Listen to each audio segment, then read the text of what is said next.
Welcome to Tuesday. It is 4 p.m. Pacific here on CBC News BC. Dan Burritt with you in the Vancouver newsroom. Let's get you up to date on a busy day. Donald Trump has unleashed his trade war with America's closest neighbors, and Canada is retaliating. At midnight, the U.S. slapped 25% tariffs on nearly all Canadian goods, 10% on energy imports. And earlier today, Prime Minister Justin Trudeau leveled a pointed denunciation directly at the White House. Today, the United States launched a trade war against Canada, their closest partner and ally, their closest friend. At the same time, they're talking about working positively with Russia, appeasing Vladimir Putin, a lying, murderous dictator. Make that make sense. Canada has responded with 25% counter tariffs on $30 billion worth of American goods. Another $125 billion worth is in the pipeline if the U.S. doesn't rescind its levies in 3 weeks. Canada is also filing dispute resolution claims with the WTO and under the Canada-U.S. agreement. Finance Minister Dominic LeBlanc says he spoke with his counterpart, Secretary Howard Lutnick, today and will again tonight, and he's confident they can keep discussing a way to get the American tariffs lifted.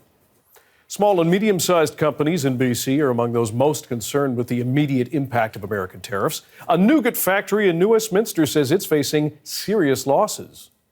We've got about 400 cases, and this is a regular customer.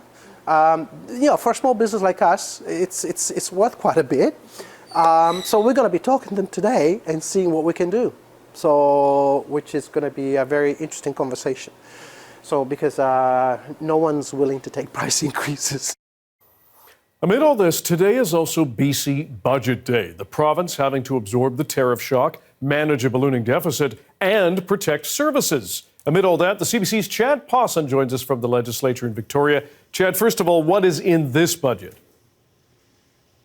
Well, Dan, I'll just say it's not a splashy budget. That's a telling quote from BC Finance Minister Brenda Bailey. Her line on this $95 billion budget, what's in it? Well, it's protecting spending for public services, healthcare, so hospital spending, healthcare services in those hospitals, new schools, that sort of thing. There is funding for that, ongoing funding. But this budget also tries to deal with safeguards to deal with these UF tariffs, which we're hearing about, of course, estimated to potentially starve government revenues between $3.4 billion a year, Dan. So this budget has a $4 billion contingency in it. That's to try and protect us. But the deficit, $10.9 billion a deficit with this budget, that's a record. Our old budget was $9.4 billion deficit. And quickly, Chad, what is not included? Yeah, so key election promises missing here. The hospital towers in Nanaimo and Langley, those are missing. Low interest financing to home builders to sell units for first-time buyers, 40% below rates. And there's also, where's the money for involuntary care? That's not exactly clear in this budget that was promised during the election from the BC NDP. So lots of questions about what's missing and also how we get back to balanced budgets in the future, Dan. Chad Pawson reporting in Victoria. Thanks, Chad. So how are Canadians feeling amid the U.S. tariffs? Well, new polling from Angus Reid shows 55% of Canadians are feeling angry, 37% feel betrayed, and 29% are feeling anxious ahead of the tariffs coming into effect. What's more, polling shows the tensions have pushed Canadians' views of Trump and the U.S. to historic lows. 3/4 of Canadians now view the U.S. unfavorably.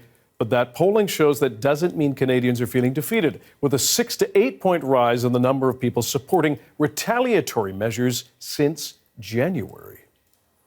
You are now up to date on CBC News BC. Thank you for joining us. Stay with us tonight for a network special hosted by the National's Adrian Arsenault, starting at 5 p.m. We'll bring you President Trump's address to Congress, reaction, and your local news with Yasmin Ghanea at 11 o'clock. I'm Dan Burritt. Thanks for watching.